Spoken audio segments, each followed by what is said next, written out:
Hello, everyone, and welcome to our first webinar for 2018. My name is Karen Wazelenka. I'm the Executive Director of the Saskatchewan Association of Social Workers, and I have the pleasure of moderating today's presentation, Transition Planning for Youth Aging Out of Care. Today's presentation is a collaboration between the Canadian Association of Social Workers, the Saskatchewan Association of Social Workers, and the Saskatchewan First Nations Family and Community Institute. We're excited to be partnering with the ASW and the Institute to provide information on this very important topic. Before I introduce our speaker, I'd just like to point out that all of the housekeeping details that you will need, like how to access a recording, where to download the slides, and how to get your certificate of attendance are all included in the housekeeping widget that popped up when you first logged on. We will definitely have time for questions and answers at the end, so please do type in your questions as we go throughout the presentation. So with that said, it's now my pleasure to introduce today's speaker, Shelley Thomas Prokop. Shelley is the Program Director for the Saskatchewan First Nations Family and Community Institute. She has worked in the child and family welfare field for over 20 years and so has a wealth of experience and expertise. In her role with the Institute, she's involved in developing resources and training for First Nations group home staff, prevention workers, First Nations caregivers, and protection staff. Programs are developed using a community-based model that includes those being served in the development of the resources and the training, and we'll hear more about that today. Along with her focus on community-based approaches, Shelley also focuses on process development and ethical practice. And so with that, I'm going to turn the microphone over to Shelley. Thank you, Karen. Thank you to SASW as well as to Sally for setting up the webinar, and welcome everybody. Greetings from Treaty 6 area in Saskatoon. I'm excited to talk a little bit about a resource that our organization has developed, and hopefully by the end have lots of questions to answer. So we'll get started on slide number 1. Our objectives for today are to support the use of innovative tools to engage youth in the field, to share some successful processes of resource development that is community-based and grounded in First Nations values of collaboration.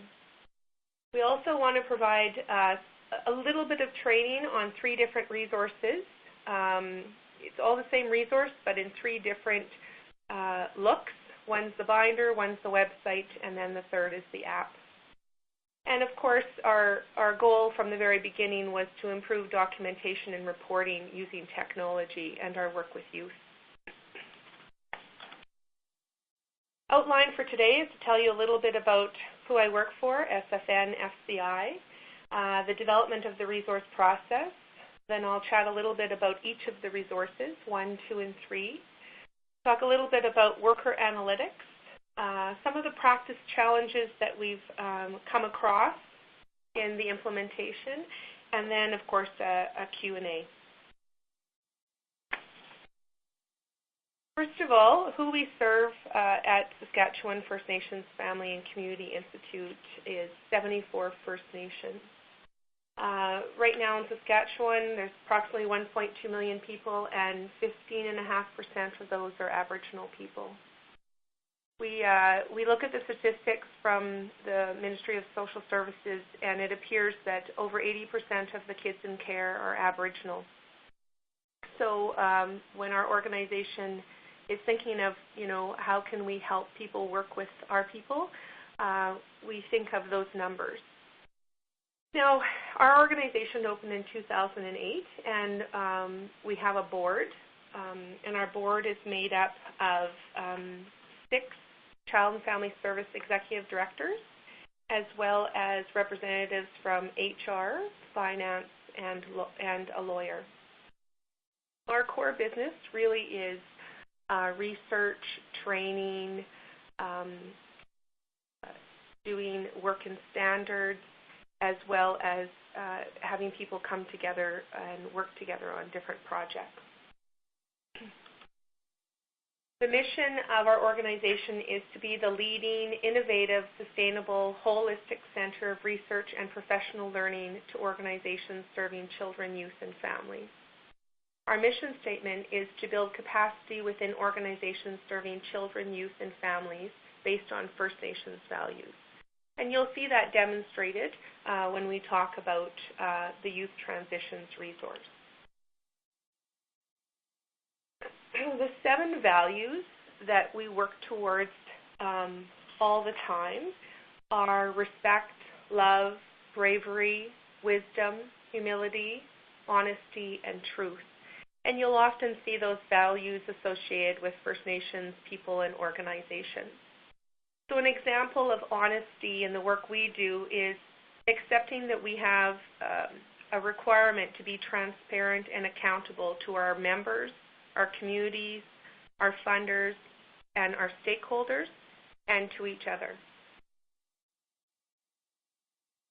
We also have guiding principles that specifically guide the work that we do with particular groups.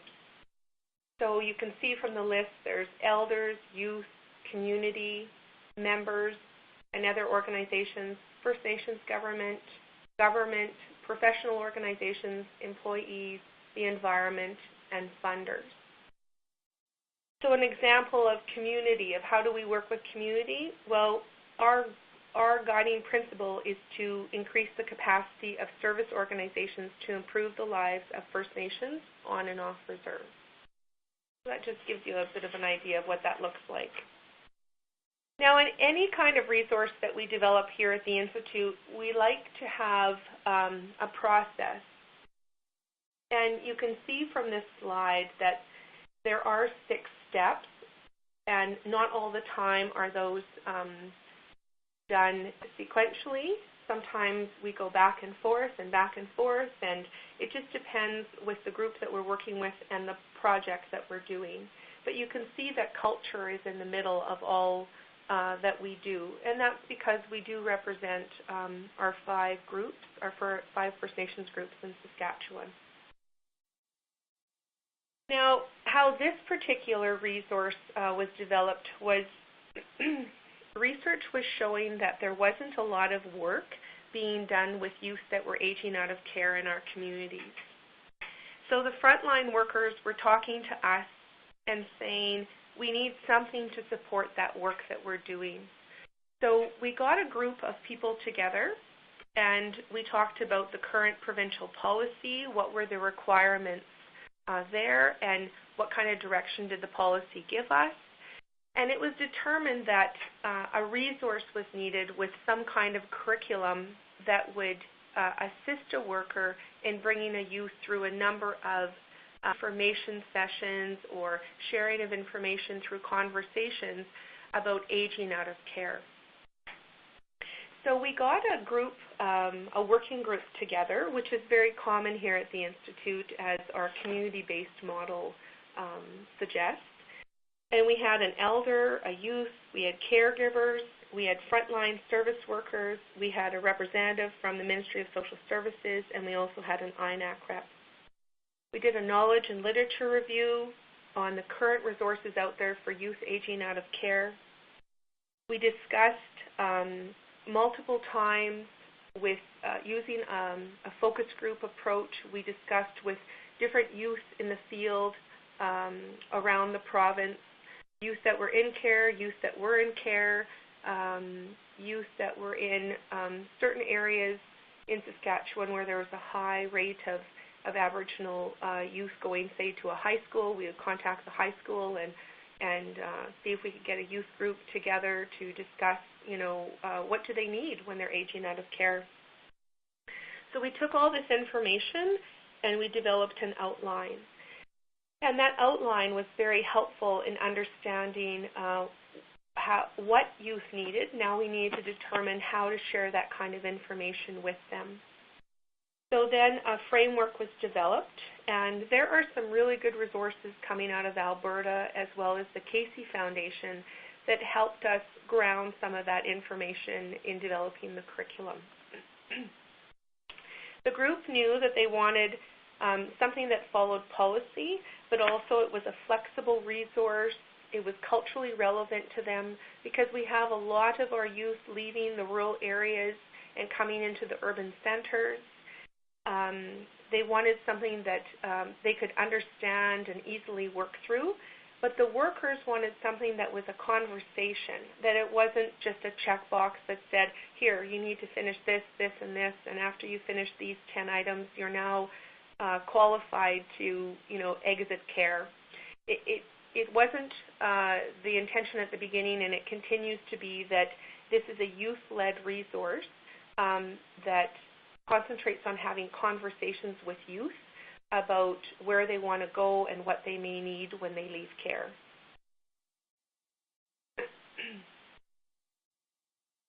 So the first resource that we developed was in a binder format.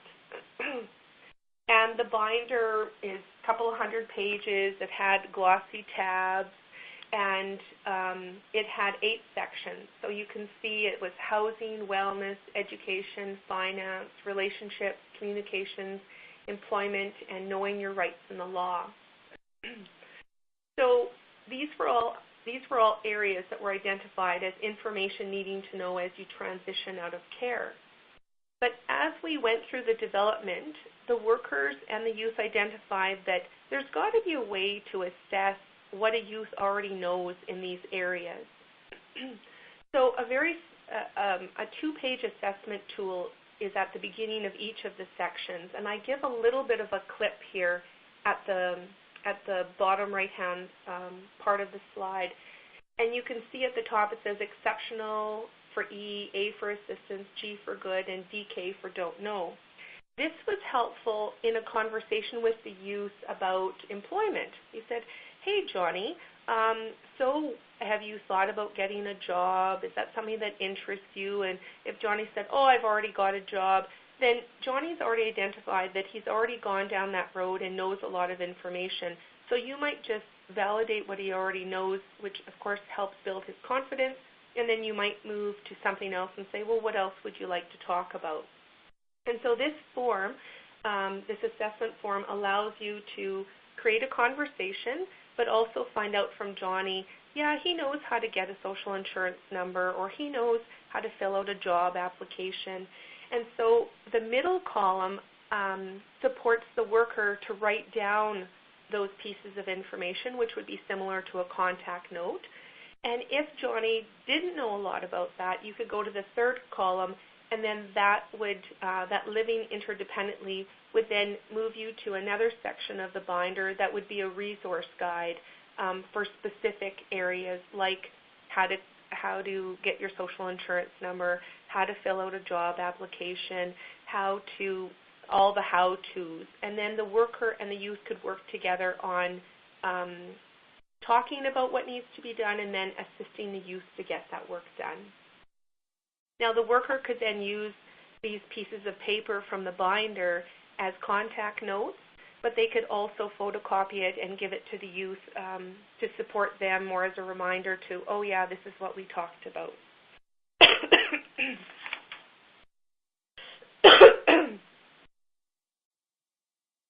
Now we have found through all of the training that, and all of the feedback we've received from those that we've done training with, which has been the First Nations communities. We've done some work within the Ministry of Social Services with their youth units, and youth are using it one-on-one with workers. Some of our communities have small youth groups with a facilitator. Some career counselors or those that are in lifestyle classes in grade 11 and 12, they're using it in the high school system. And then we also have youth groups using it where not really a facilitator, but just someone that maybe organizes the room rental and the space, and they come in and they just provide the resource, and the youth take one section a week and then they work through it themselves in small groups, and that has been very successful. So after the first year and a half of doing that work, we really found that we wanted to expand what the resource looked like, because we'd also gotten some feedback on how to improve the resource, but we also wanted to expand who we served with the resource, because at this point we've got them in our First Nations communities, we've got them with the ministry, but we don't really have it, say, online or as an app product. So after doing the research of what would be kind of next, we determined that it would be a good idea to have the resource online. So we're currently going through a revision of the binder, and now as each section gets revised, we are putting it on our website under the Transition Planning Resources, and you can download them individually, and you can work through them with the youth. You can print them off. They're not fillables at this point, but they are on the website for you to download. This has been helpful because, again, you can scan, after you've completed that conversation with the youth, you can scan it, put it in the youth electronic file. You can give the youth a copy of it. And now the difference with the resource number 2 is that we added an additional section, which was the community and transportation. So that was the only difference, as well as some improvements in the information. Now, resource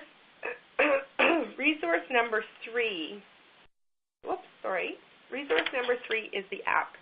So as we did additional research and said, okay, what else can we do to expand those that could use this resource? After talking with youth groups and workers out there, we found that a lot of those we were talking to had a phone or some kind of device. So we developed an app. So we translated the information from the binder and the stuff that's online, the version 2, and we translated it to an app product. So it's called It's My Life, and that was named by some youth that we were working with. We actually worked with a group in rural Saskatchewan who were in an entrepreneurship class, and they had so many awesome ideas that we kept on going back to them, as well as other groups, but we went back to them quite a few times because they really had some keeners who were willing to test the product and talk to us continually about what they thought was important and maybe not as important. So throughout that process, we definitely learned a little bit more about who we serve. So that we've improved the sections. I mean, the market analysis for us was those that we're serving are young people, and they all have phones, or most of them have phones. Now, most of them are also Wi-Fi warriors because they don't have a data plan, but in their rural communities, they can get to somewhere like the health station or the school that might have free Wi-Fi. So the product seems to be working really well for them when they're in those Wi-Fi areas. Now, the way the resource is being used has shifted a little bit in the app versus when it was in the binder or the downloadable feature. And mainly because the conversation isn't person to person anymore. And so now we find that the app or the product is very much led by the youth. It can still be a conversation tool, but it works a little bit differently now because you're not necessarily in front of the youth having those ongoing conversations. Now, I'm going to talk a little bit about kind of the details of the worker analytics, but I'll just mention now that we purchased the code when we developed the app because we found that there's lots of ways that we can repurpose this code, but we can also sell the code to another city group that might be working on this, say in Alberta or Ontario, or another First Nations community who says, I love the way this is laid out, but I just want to customize it with my own information. So if you're interested in that, please give us a shout. Now, the app is free to download, You can download it on Google Play or the Play Store, the Apple Store, sorry, and you just have to look up It's My Life.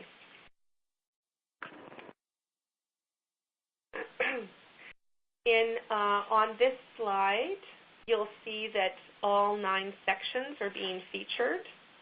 So it's housing, money counts, employment, transportation, education, relationships and communication, knowing your rights in the law, wellness, and community. And you can see each of them has a picture attached to them. Now, we use the technology with those that we developed it with, which was push interactions in Saskatoon, which are very similar to a Facebook platform as well as Instagram. So there's lots of swiping side to side and up and down because that's what young people like.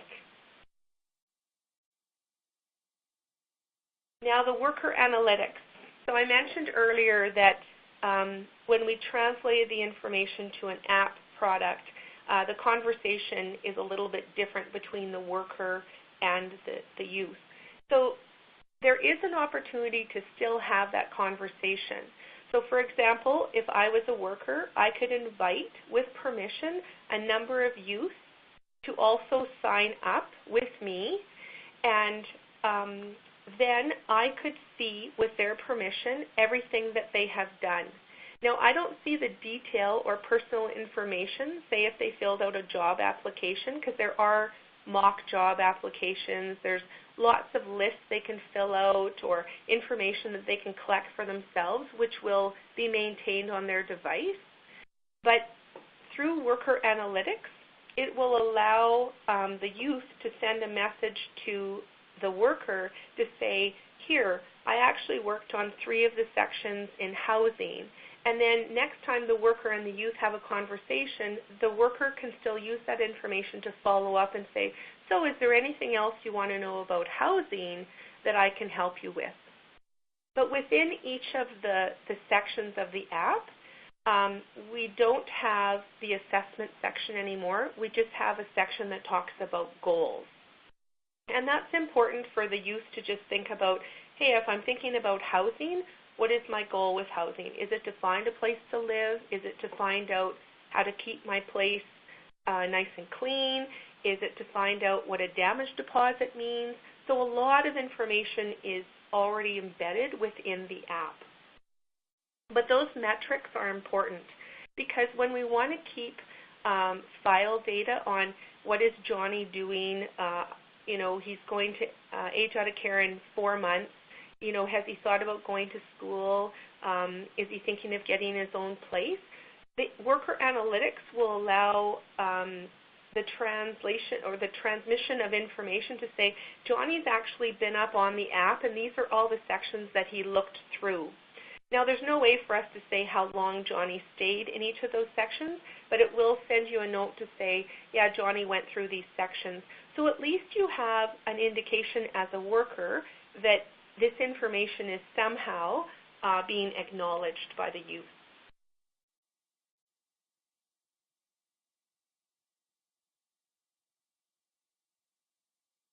Now, practice challenges. Now, using a device to work with clients is not something that is usual in our First Nations Child and Family Services, nor in the province. There might be some information back and forth via text, but there certainly wouldn't be a lot of use of devices to, create contact notes that might be used in another way with the youth or the worker. So I'm not saying that's not happening. It just wasn't happening a lot with youth in the same way that we were hoping with an app product. So that has been a challenge for us because if you haven't used an app product or a device to do some of that casework, then we need to do more work with those that are using it to understand kind of the advantages and disadvantages of using a device. So we created additional training for First Nations Child and Family Service frontline workers that are working with youth about safety using the internet and the app and devices in the work that they do. And that has shown to be very valuable in understanding the role that technology can have with youth. Youth are invested heavily in the use of technology, so this is another way to connect with them. Again, policies and procedures. We're still working within those policies and procedures, but they don't talk a lot about using technology to share information, collect information with the client themselves. Access to smart devices and data plans. I mentioned earlier that a lot of our communities and our youth in the communities don't have data plans, and a lot of our adults don't have data plans, or in some places Wi-Fi or internet isn't consistent, or it's not high speed. So those factors are important in development of the app. So there's actually a button you can have on the app that you can work on the app offline, and then when you hit a Wi-Fi area, it will actually sync and ask you if you still want to send the data to person A or person B. That has been very helpful in using the app as well.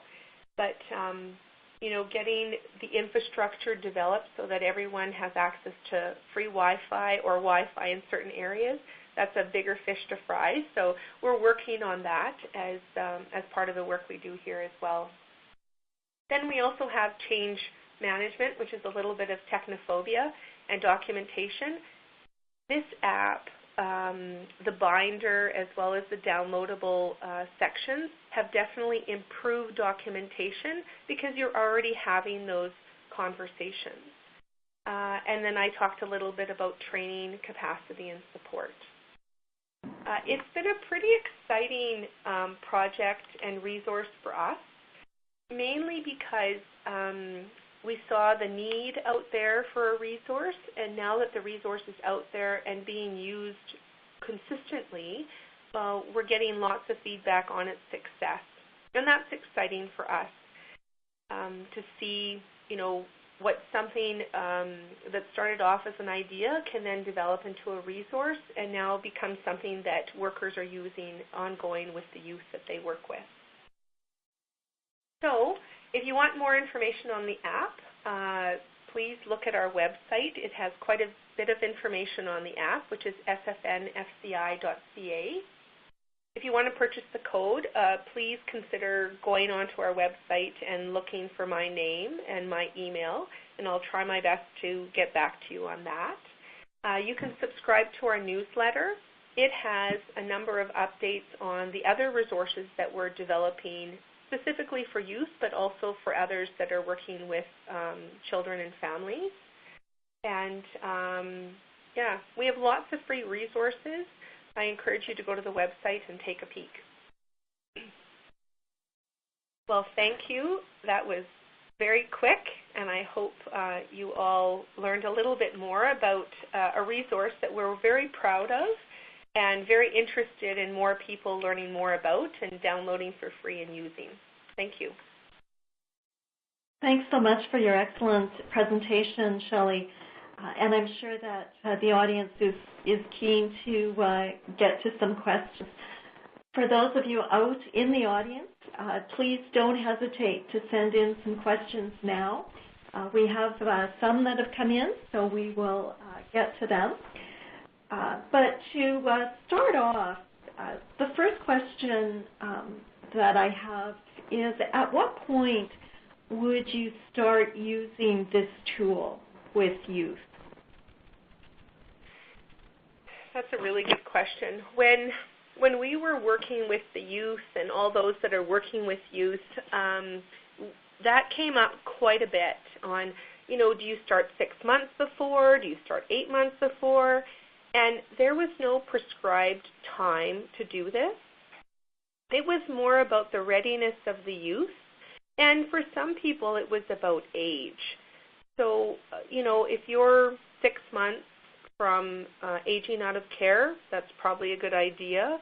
For some, that might coincide with, around Christmas time if you're going to graduate grade 12 that year. And for others at the table, they said, if a young person comes into care at 14 or 15, you should be talking about these skills, because a lot of them are life skills. And if this is one way that all these skills are packaged, then youth should be going through it and just seeing what interests them. And that was the big translation from the binder or the online resource to the app, is it became very youth-led in the app to what are they interested in. So each of the sections is quite large. So if they were interested in housing, they could spend an hour going through all the housing pieces. And that might not interest them until 2 months before they're aging out, or it might interest them when they're 15 or 16. So no prescribed age. It's really a conversation on when are you ready to have those conversations, and when is the urgency that you're going to be leaving care. Right. Yes. Thank you. Another question that we have is, could you tell us a little bit more about the tools that are on the app? You mentioned mock job applications, but are there other tools for youth to practice with that would be on the app? Absolutely. Each section has multiple tools. Now, we weren't interested in reinventing the wheel. A lot of amazing work has already been done out there. So we connected with a lot of those organizations that have already created those resources. So in some places, we've created some, say, templates for you to fill out with the youth. But in most circumstances, you're looking through there and seeing that there are job banks already developed, that there are already organizations specifically doing, say, entrepreneurship work, or they're specifically connected to finding you a home to live in. So those are the ones that we connected with and said, can we put you on the app so that you can be a connection for that youth? And they were all very helpful in contributing to the app. Oh, that's great. Yeah, so it's making those connections that becomes really important. Oh, certainly. I mean, we're a service provider of training and professional development, but we don't provide housing services. So we want to connect the youth to who in Saskatchewan provides housing services, who in Saskatchewan knows about jobs in your area. We don't provide those services, but we provide the connection to those services. A question about privacy concerns. Could any personal information be compromised? For example, if someone loses their phone, is there a concern about privacy? And you might have alluded to it a bit, but perhaps you could expand a little bit on that one. Okay. There is no personal information being shared because the information that is, say, synced when they come into a Wi-Fi area. So if I was a worker and I signed up Johnny, I wouldn't sign up Johnny. I might call Johnny youth number 1 or youth number 2, or I might give him another name. So there's no personal information that's being shared within the app.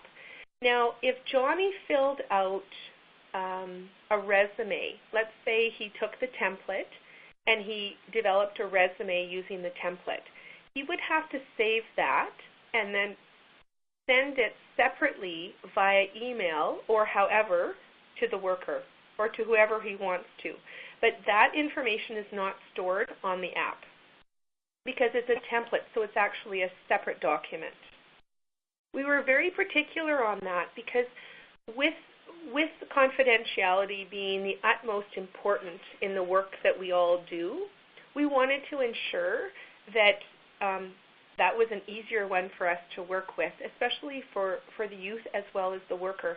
So there would have to be another line of communication outside the app if you were sharing personal information. Okay, so it sounds like you did go through quite a process to ensure that those concerns would be addressed. Oh, absolutely. And we consulted a lawyer. We consulted, the business that we hired to develop the app. Like, we developed the content, they developed all the coding. We went through all that with them. And I must say we're still working out a few kinks, but one of the kinks is not confidentiality. Yeah, good, great. Another question is related to the response of social workers. So the question is, how are social workers responding to this so far? Is it easy to bring data into case notes, or are there functions like that to support practice? So far, we've had an excellent response. Those that were, because I think it's been a progressive development. So when we started with the binder, and they would put their contact notes in the middle column, then they could scan them or they could give them to someone to type out. That was easy documentation. So as we moved to the next version and the next version, we had lots of input into, so how could that work in your current system? And for First Nations, each of them may run a system independent of one another, so it's not like it would go on a system and everybody would be able to see it throughout Saskatchewan, but rather you'd be able to see it within your own agency. And so that scanning feature was very helpful, or like I say, you could take the information and have it typed out, because they would be able to download it and they'd be able to translate it, say, to a Word document. Okay. Yeah, okay. Or they could clip and paste it into their current data management system, so that they don't have to reinvent it every time, right? And I know some workers have clipped and pasted or clip and pasted it out, and that's worked for them. Okay.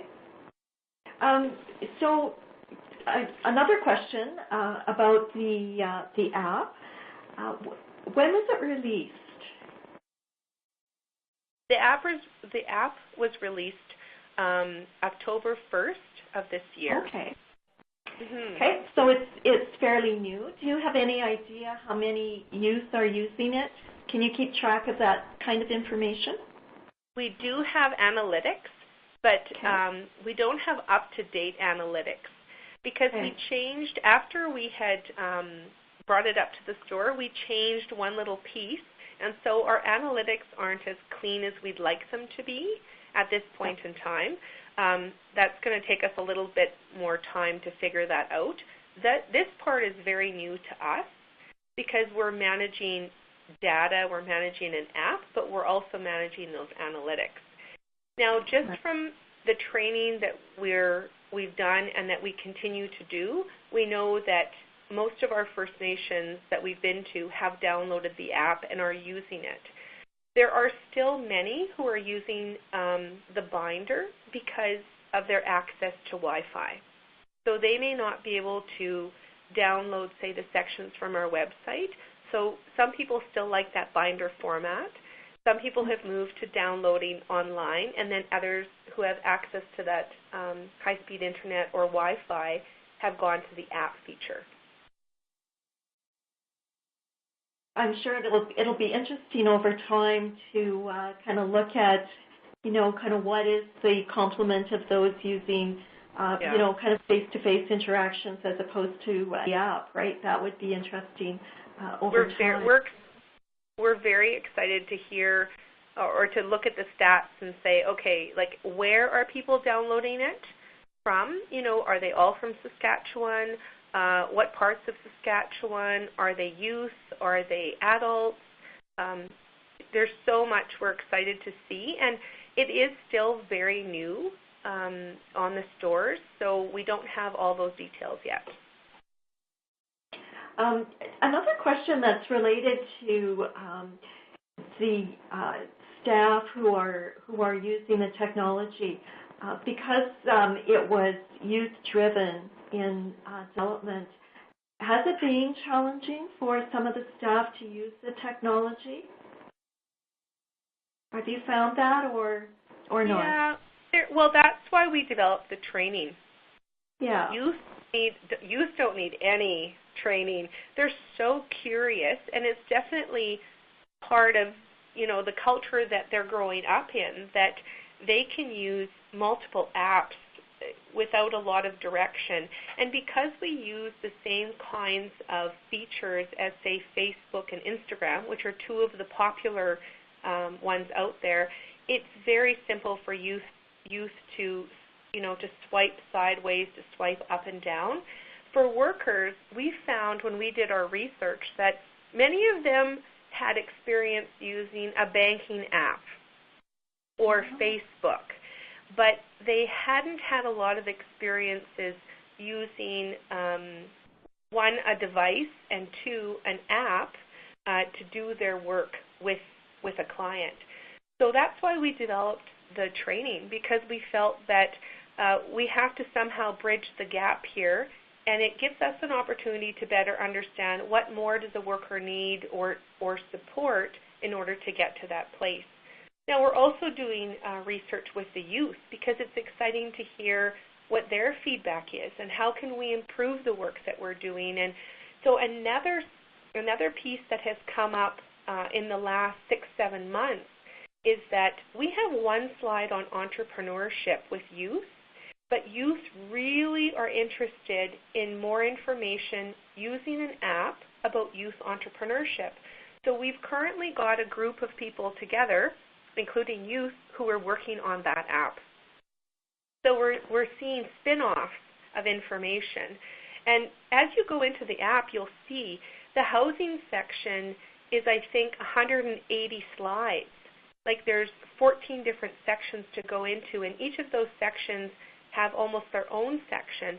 So in time, this might, as it rolls out, it might turn into their own apps, which that's so far ahead right now. We're not thinking like that yet, but there has been some ideas out there, and that's how the entrepreneurship idea came about. So that's why we thought, well, let's try one of the ideas and see where we can go with it.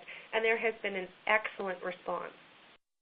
That's great. Yes, certainly, as you say, you're opening lots of doors and lots of possibilities. Oh, for sure. And when we looked at what was out there for our Aboriginal youth that was culturally relevant but also spoke to them as rural residents, there was very little.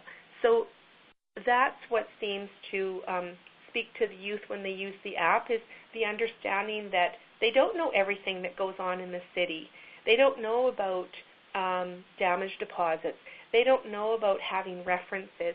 A lot of these experiences are new and can be translated to many different kids, not just First Nations kids. But when you're going from a rural to an urban environment, or maybe some that are already in the urban environment, these are very new experiences that maybe we're not having conversations about very often. So the app allows or supports that information and that sharing of information with the youth. Okay, thanks, Shelley. Another question is, can you be a little clearer on how the app works with regards to how the information gets uploaded to the worker? Okay. So, clarify that a little bit, yeah. Okay, so I'll go back to the 18th slide. So what happens is the worker signs up and creates an account and then can invite a youth. So Shelley can create an account and I can invite Karen.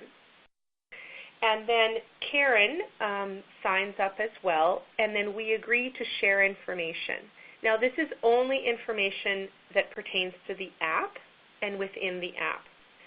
So if Karen went through a number of sections in employment, all that would come back to me is almost like a spreadsheet that said, here are 6 sections in employment, and they would all have check marks indicating that Karen went up to them.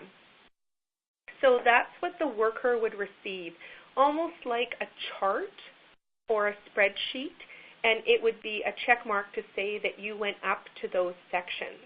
So it doesn't say Karen went to this section and did A, B, and C, and this is what they did, like filled out a rental form or filled out an application for social insurance number. We found that that would be personal information, and we wanted to we wanted to respect confidentiality and the sharing of information, but we also talked to workers about what do you really need to know in order to have a conversation with Karen. Well, what they need to know is, what is Karen doing on the app?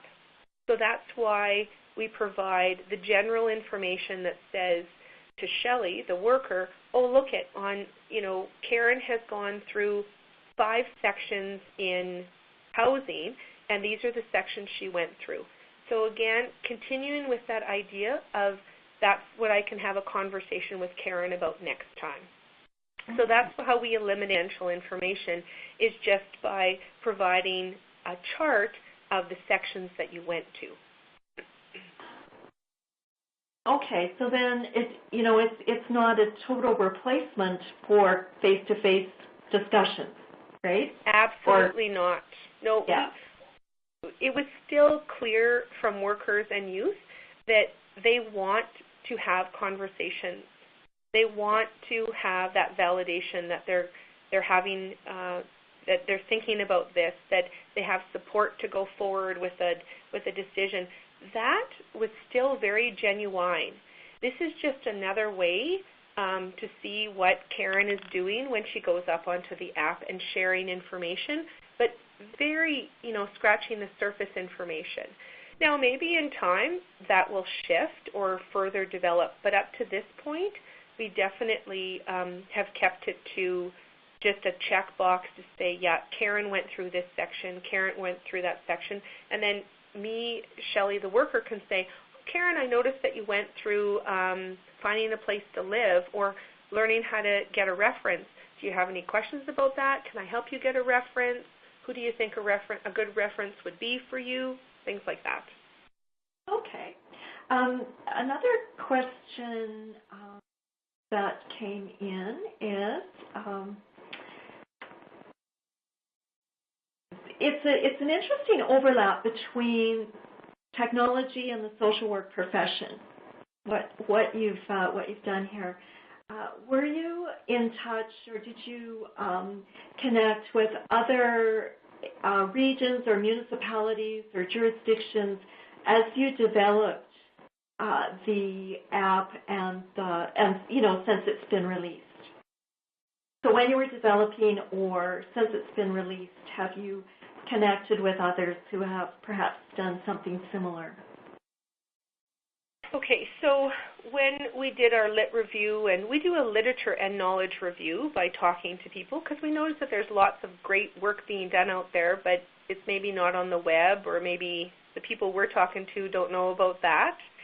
So we went far and wide across Canada and even into the States, and we did not find any apps specific to the work that we were doing, which was kind of like the life skills piece, but geared towards First Nations youth and having that cultural relevance as well as that rural piece. So we didn't find anything comparable. And since we've developed it, we've done a few presentations, and absolutely there is interest out there to purchase the code because they wanted to customize it to meet the needs of the youth in their particular geographic area. And so they're interested in purchasing it so that they can, put all their detailed information in there so it can be a resource for their youth. So nothing yet. We continue to look around. But, our intention was never to reinvent the wheel. It was really to continue to develop our resource and those we serve, but also expand who we serve. So it's been exciting, but we haven't had anybody come forward and said, hey, I've seen one of those before. Okay. So certainly a leader in kind of merging these two professions. Without being able, without having a look at the app, the question is, has the language been adjusted to support youth who perhaps have some challenges around comprehension, that type of, using language that is understandable for anyone? Or perhaps, I guess. That's a good question. So plain language is used in the development of the resource. Youth reviewed the document or the resource multiple times, multiple youth, and we tried to use the plain language approach in everything that we did. And I'm assuming we haven't had any feedback. We do have a feedback feature, and we haven't had any feedback on that specific area, but that doesn't mean that it could potentially be an issue out there. It just hasn't been something that's been brought up for us. We know from doing some work that this is good for many youth out there, but not youth who may be involved, say, with CLSD. Mm-hmm. So we know that that's a gap that's out there, and that probably isn't fulfilled by this resource. But it's something that we've done using plain language. Shelley, you talked about the rural and urban differences. Are there any other bridges, such as rural-urban ones, that you think this app might help bridge?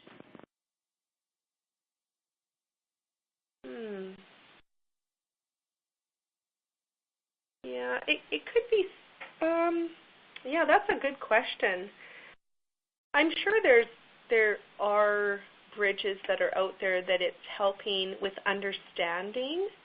So, for example, for a lot of our youth who haven't had, and a lot of youth, urban or rural, haven't had an experience of having to find a place to live and get a reference and even get a reference for a job, because those aren't really the realities in many of our First Nations communities. So much of the information in the app is talking about how you go about doing that. And I think that is bridging that understanding of that bigger world out there beyond maybe a smaller rural environment. But I haven't thought a lot about that, so that's a really good question. I'm sure that'll come up in time, is understanding the benefits or how it has helped young people or even the workers bridge other gaps. Yeah.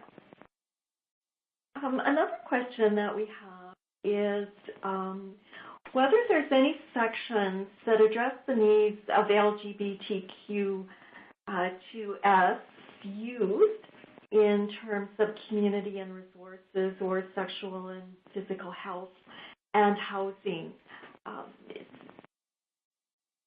There are, again, we do not develop those resources directly, but we have contacted, say, housing in Saskatchewan, housing in PA, housing in the smaller communities, and we've provided links to them. Now, whether they specifically service or have programs directed or open to LGBT, I don't know specifically. We do have some talk about LGBT in the relationship area and in the community area, but it's not something that we talk, that an entire section or an area has been given. Not something that came up when we were talking with youth and the workers that warranted, say, more information that's currently in the binder or in the resource. But again, I think as the resource is being used out there and we get more feedback, that might be something that comes forth and people are saying, yeah, you should have more about this, and then we can do some work in those areas and add to the information in the app. So thanks for that. That's a really good suggestion. A question about, again, about the app. Lots of interest in the app from the questions that are coming in. Oh, good. Can the app be customized with information, of course, related to another province? Absolutely. Okay. Yeah, absolutely. So if you look through the app and you like the format, right, on how the pictures are placed, how the text is developed, really we own the code for that. So you could put your own pictures in there, you could put your own information in there, and really the coding is the part that costs a lot of money to develop the app. So that's why we're selling the code, so that people don't have to spend the money to develop it from scratch, but rather just input your own content. So have you had other regions purchase the code? No, but we're in talks with a couple of other, I'll call them customers, I guess, to purchase the code. And we're quite excited about that because our goal is to expand who we serve, and if this resource helps people do better work, more work with youth, and it helps youth understand or informs them to make decisions, that's what we're excited about. Okay. Is there another question is whether a youth can share their information with another youth, and it's not clear what type of information, but is there the ability to connect with other youth through the app? Yeah. Not through the app, no. I mean, if you have information on your device, then you can screenshot it, you can text it to someone else. That would be your choice because it's your device. But there's no features currently that shares information from, say, youth to youth or someone else. There was in the development some interest in kind of like I want to say kind of like a helpline, where the youth could ask questions like, I'm moving to Saskatoon, does anybody, know where I should start looking for a place to live? And we thought that through, we did some research, and we thought, we're not ready to have that kind of resource within the app because then someone has to be staffed to respond to that person and be very knowledgeable about what that could look like. So those were the features, kind of like the conversations between youth, the kind of helpline. Those were features we decided not to go with for this first version of the app because we knew that we couldn't resource it. Yeah. Okay, I just have time for one more question, and it's kind of two parts, but related to the code and purchase. One is how much is the cost, and then the second part of that is there any limit then on the number of people who might use the app? How many youth might use the app once the code is purchased?